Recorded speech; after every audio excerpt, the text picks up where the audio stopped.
U.S. stocks closed higher on Monday, regaining some of the ground lost last week. The Dow gained nearly 1.2%, the S&P 500 rose 0.9%, and the Nasdaq rose 0.6%. Monday's gains came after all three major indexes posted weekly losses as investors worried about rising Treasury yields and mixed corporate earnings.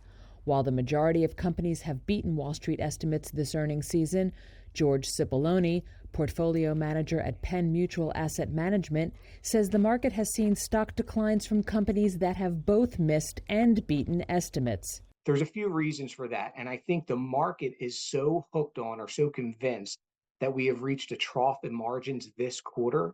They don't expect to see much in the way of trouble in the next few quarters. And so I think if we do see any tentative discussion about the economy on earnings calls from specific companies, that has tended to lead those stocks to decline, even if they beat. So it's been a really interesting dynamic, a really complex, multi-layered type of quarter where you really have to dig in and read each of these companies to see what is going to drive results going forward. Among Monday's movers, shares of Berkshire Hathaway rose 3.4% to a record high after the conglomerate run by billionaire investor Warren Buffett reported over the weekend that quarterly operating profit topped $10 billion for the first time.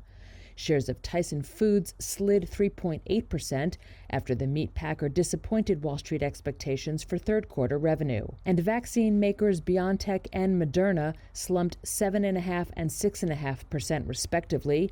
BioNTech said it was cutting its drug development budget after quarterly revenue was hurt by a drop in demand. Moderna said it was hit by investment bank Leerink cutting its price target for the company.